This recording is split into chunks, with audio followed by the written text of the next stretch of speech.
Somos del equipo del Laboratorio de Imágenes y hoy les vamos a hablar sobre tomografía computarizada. Para poder introducirnos un poco en el tema, pensemos primero en cómo se realiza el estudio y cómo funciona un tomógrafo. Para realizar una tomografía, un paciente debe estar recostado sobre una camilla. Esta camilla se va a desplazar a través de un tubo que es emisor de rayos X. Estos rayos son emitidos en todas las direcciones, de forma tal que van a atravesar los distintos tejidos del cuerpo del paciente, que es el que está tendido sobre la camilla. Luego estos rayos van a impactar sobre un receptor o sobre una película que va a ser en la que en última instancia reconstruya la imagen. Acá tenemos la imagen reconstruida. Bien, las imágenes recogidas son seccionantes, es decir, que se va a visualizar una secuencia de cortes. Estos cortes pueden ser axiales, en el cual voy a ver qué estructuras son anteriores, cuáles son posteriores, cuáles son laterales y cuáles son mediales. Si lo pongo en una seguidilla de imágenes, voy a poder visualizar cuáles estructuras son superiores y cuáles son inferiores. En este caso estamos hablando de imágenes solitarias.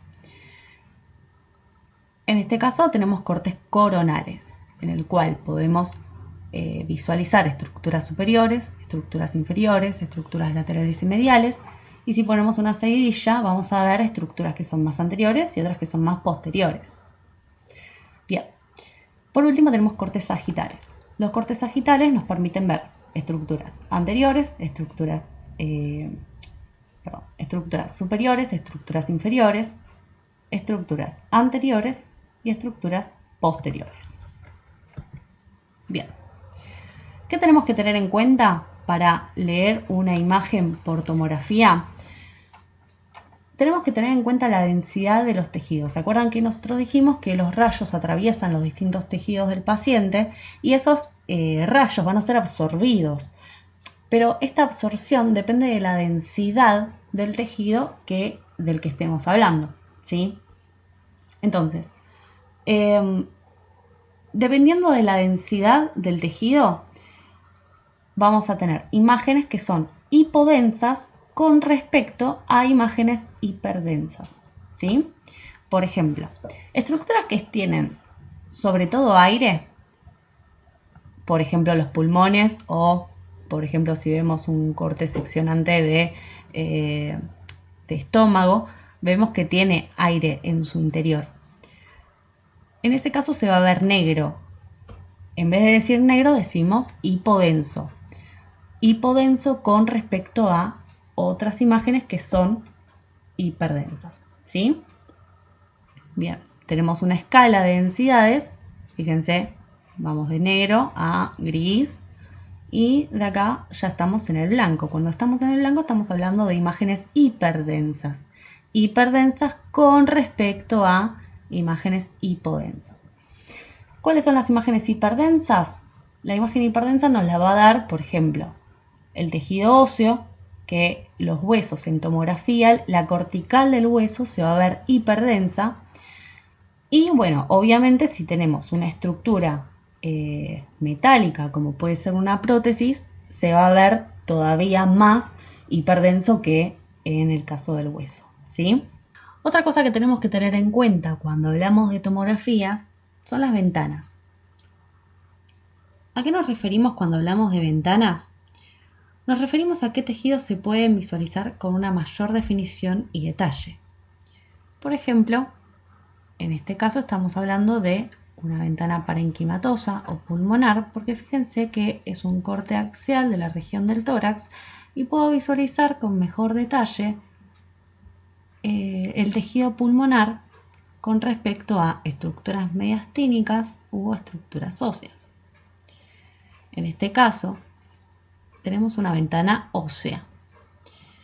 Como su nombre lo indica, fíjense que es el mismo corte que tenemos en el caso anterior, pero se ve distinto. ¿Por qué se ve distinto? Porque esta ventana permite que se vea con mejor definición todo lo que es la porción ósea de la imagen, ¿sí? Fíjense que se puede delimitar bien cuál es la cortical y cuál es la la médula ósea de los huesos, ¿sí? Y la cortical de los huesos en una tomografía siempre se va a ver hiperdensa. Bien, pero ya, fíjense que en este caso tejido pulmonar no veo, ¿sí? Puedo ver un poco quizás mediastino, pero lo que mejor se ve es la porción ósea. Y en este caso vamos a tener una ventana mediastínica. La ventana mediastínica nos permite ver con mejor detalle todo lo que es justamente el mediastino. Fíjense que podemos visualizar cómo se dividen las distintas cámaras cardíacas y podemos también ver con definición los vasos que entran o que salen del corazón. Bien, entonces tenemos, por ejemplo, en este caso, una tomografía que es de corte axial, ¿sí? De la región del abdomen. ¿Cómo justificamos esto? Fíjense que, como habíamos hablado antes, es un estudio seccionante, ¿sí? Vemos que es un corte. No es una proyección uniplanar como en una radiografía común. Bien. Tenemos que ver la cortical del hueso, que en tomografía siempre va a ser hiperdensa, ¿sí? Es decir, que se va a ver blanca.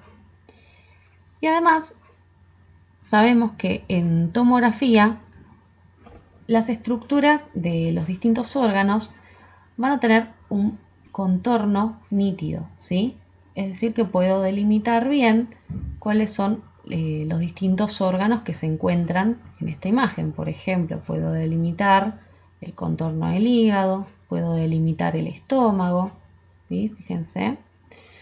Puedo delimitar porciones del intestino delgado y puedo delimitar porciones de los riñones, ¿sí? Que esto ya es retroperitoneo. Ya sabemos también que es de corte axial porque podemos visualizar estructuras anteriores, estructuras posteriores, estructuras mediales y estructuras laterales. Muchas gracias.